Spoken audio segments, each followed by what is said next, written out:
pano urwe nemufudzi uye munhu arwe neshamwari yangu. Ndozvinotaura Jehovha wehondo. Haleluya! Tikatarisa pano mubhuku yaEfeso 6 pavhesi 18 inotaura ichiti nyengeterai nguva dzose, munyengetere nguva dzose. Haleluya! Mukumbire mumweya, muchirida pazvinhu izvi, muchinyengetera vatsvene. Haleluya! Saka vatikani tauya kuti zvonamata Mwari muzita raJesu. Amen. Nyaya tinoda kunyanya kutaura nezvayo pano inyaya yokurwa, nekuti uda kutaura pamusoro, uda kutinyengetere pamusoro pemasataniti, mweya yerima. Haleluya! Tikatarisa panyaya iri pano vaEfeso 6 pavhesi ya 12 inoti hatirwi nenyama neropa asi nemweya yakaipa ndiye tinorwa nayo. Haleluya! Saka kana tasvika panyaya yekurwa tiri zvekutamba, nekuti nyaya yekurwa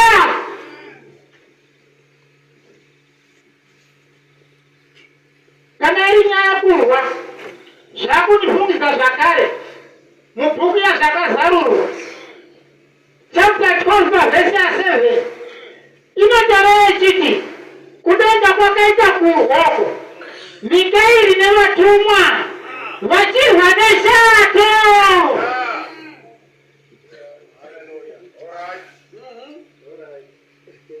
Haleluya!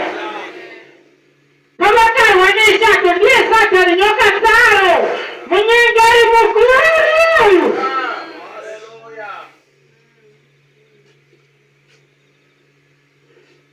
Pavhesi ya 12 yotaura ichiti farai wedenga neminyagereko, unenhama wenyika newegungwa, nekuti pauri pawizirwa muvengi auya akatsamwa kwazvo, nekuti anoziva kuti ane nguva duku kura vakasandamira vakauta.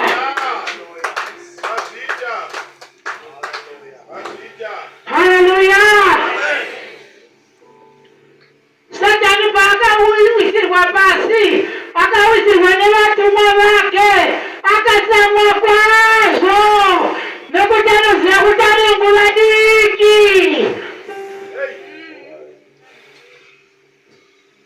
Haleluya! Haleluya! Haleluya!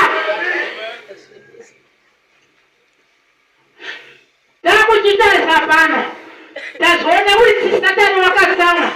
Ndine nyaya rinondinakidza yandakaverenga muna Luka 10 pavhesi ya 17. Haleluya!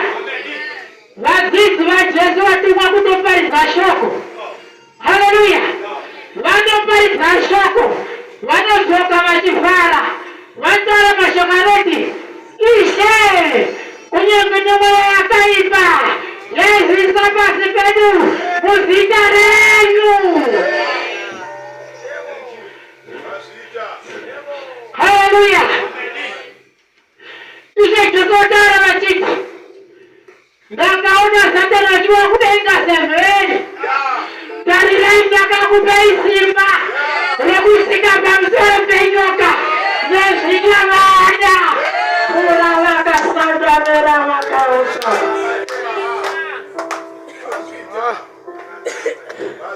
Hakuna chinhu chingatokukuvadzai nekuti simba ndakakupai. Ndikuda kuti kudii manheru ano zvinoti Satani wakawisirwa pano panyika aine vatumwa vake. Handinei nekuwisirwa kwake pano pasi, handinei naye kutanga akatsamwa, handinei naye kuvatumwa vakawandisa takapuwa simba rokukunda Era vakashira kura vakasa. Oh Jesus. Hallelujah. Satana ndiye kutamwa kwake. Asitakakuwa simba. Lekutika. Kura vakasanda. Pamusoro penyoka. Nesiyamada. Munara vakasanda vera vakauza. Yes, Lord. Hallelujah. Saka pangwa dzino watikane. Tinokusvika patino nyengetera.